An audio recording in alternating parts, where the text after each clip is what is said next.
我做咗 stand up 8年啦。咁8年你話耐唔耐咧？咁唔耐，邊個話唔耐啊？係啊，嗱，我阿媽都係話唔耐嘅，因為咧去到一個年紀咧，8年咧上個禮拜咁嘅咋。咁啊，但係你話啲小朋友嘅話，8年就哇成個書都讀完啦，係嘛？咁但係到我呢啲半撚坑嗰啲40幾嘅話，咁8年耐唔耐咧？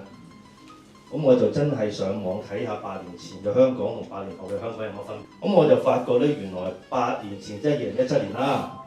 咁嗰個叫做我哋成日咧，而家澳門我哋咪唔使搭船去嘅，就係搭嗰個咩港珠澳大橋嘅，係未通車嘅。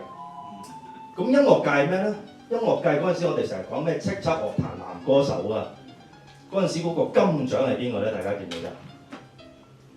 個金獎原來係李克勤。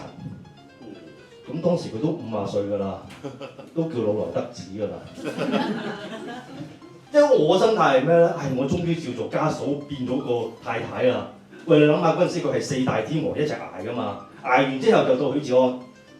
許志安即係陳奕迅，6、7年啦，跟住終於50歲，喂，你我真係犯進中舉咁樣啦。如果大家知，應該大家唔知嘅，記嗰啲 DSE 都唔知。我終於得啦，咁我諗住就係話咩啦？唔緊要啦，嗱，Eason都攞6、7年，我50歲。攞4年 OK 啊，啱唔啱啊？點知2018年姜濤就出咗道。咁財金界點咧？財金界我諗就係最 hit 嗰個叫做 Bitcoin 啦。咁當年2017年幾多錢啦？原來只係15000蚊美金嘅啫。咁今年阿強你都阿強最熟金融㗎啦，差唔多10萬美金啦，係嘛？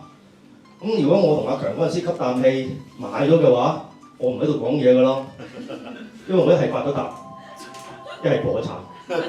如果我係 J 字頭嗰個平台買嘅話。